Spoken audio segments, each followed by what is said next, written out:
Vicky here and welcome to the Bond Room Unlocked, and today we shall have a quick fire debate on the 1974 film The Man with the Golden Gun, a film that very much gets overlooked by fans within the franchise. Now, two opposing fans will put forward their arguments as to what they think of the film. But first, I want to share with you a piece of related memorabilia. So the item I want to share with you today that relates to our film is this Man with the Golden Gun display. And it is a Man with the Golden Gun featuring original Ultimate Edition DVDs and original 35mm film cells. So let's just take a closer look. So it's a framed item, and we have some images from the film, some of the key images. We've got the infamous car stunt, and we also have in the middle here the two DVDs, and then on either side we have the 35mm film cells, which feature Bond in the top one. We have Nick Nack serving his champagne in the bottom one. We have Andrea Anders, and we also have Bond at the karate school. Now on the reverse side of this, we just have the certificate of authenticity, which tells us that this is a special edition display and it is one of a number of 10 that was produced. It is a great item, and I'm happy to have this in the Bond room.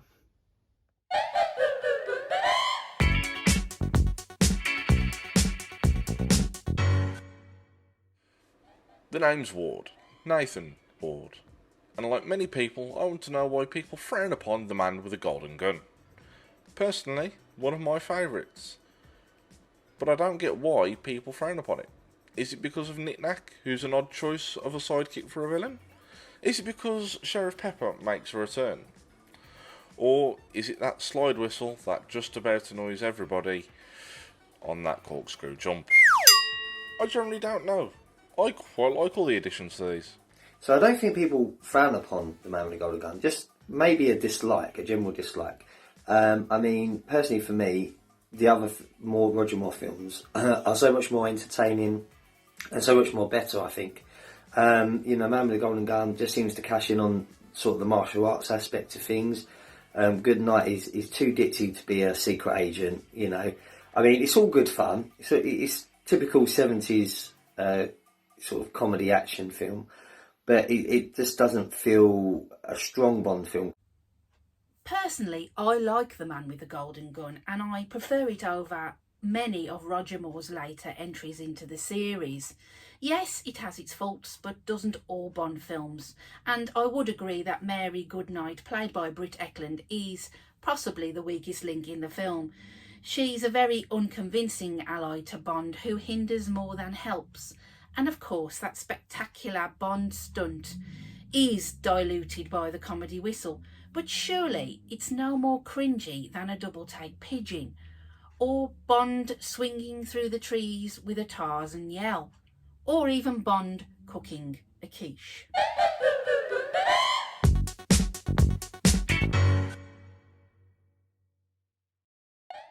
So, as an introduction to the series, when I was a child, The Man with the Golden Gun was the first Bond film that I saw.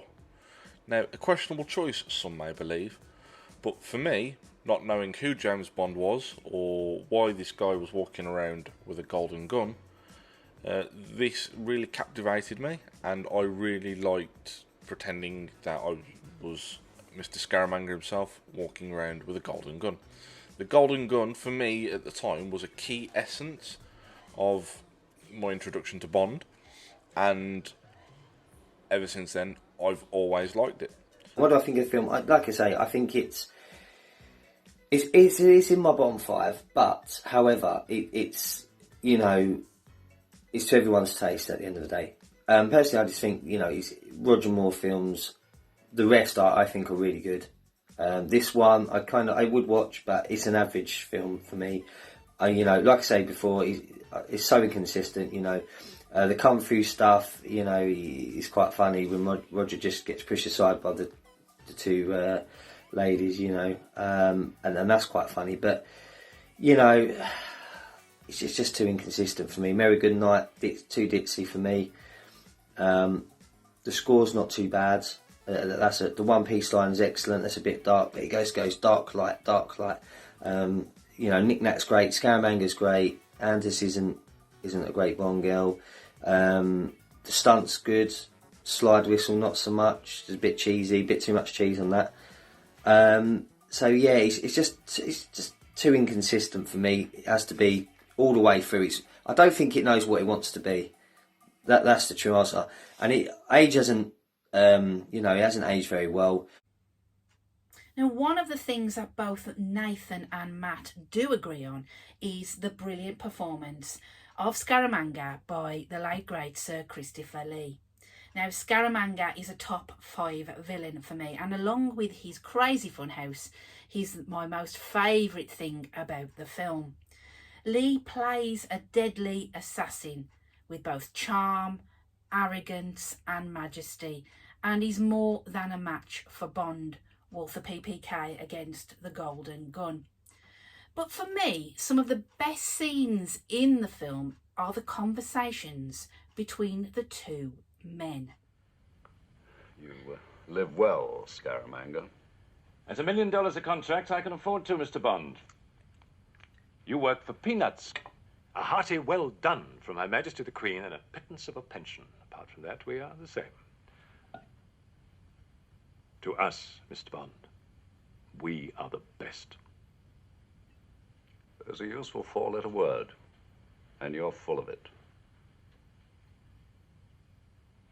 When I kill, it's on the specific orders of my government. And those I kill are themselves killers. Oh, come, Mr. Bond, you disappoint me. You get as much fulfillment out of killing as I do, so why didn't you admit it? I admit killing you would be a pleasure. You should have done that when you first saw me. But then, of course, the English don't consider it sporting to kill in cold blood, do they?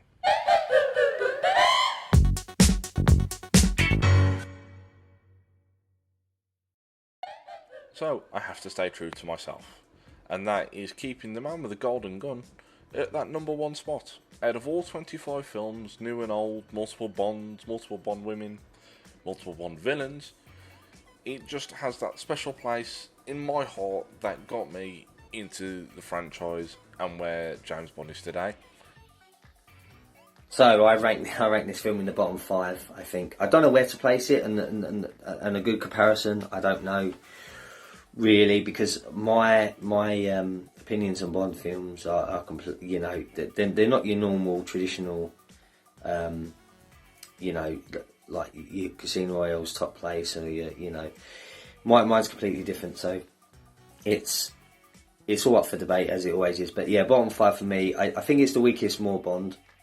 However, I really enjoy the other films. I do enjoy it's an okay film. I wouldn't say I'll play this one. If it was on TV, I may watch it. Even though I love Scaramanga and all his psychotic psychedelia, I still rank this film mid-table. It'll never reach the heights of The Spy Who Loved Me, which is Roger's next film, and a film which I believe is Roger's best. So that's it, a quick debate. If you have enjoyed listening to two fans give their opinions on The Man with the Golden Gun, then give it an MI6 stamp of approval and click on the notifications below. And why not subscribe to the channel so you don't miss any further episodes, and there are loads of fun and crazy things coming up. You can also find the Bond Room Unlocked on Facebook and on Instagram.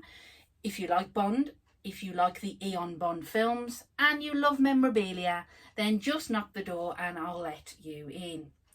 Now, I'd like to thank both Nathan and Matt for dueling like Scaramanga and Bond on this 1974 film. And I'd like to thank you for joining me at the Bond Room Unlocked. I tell you, don't let me out of there. Ow! Let me out, you big bully. Shut up.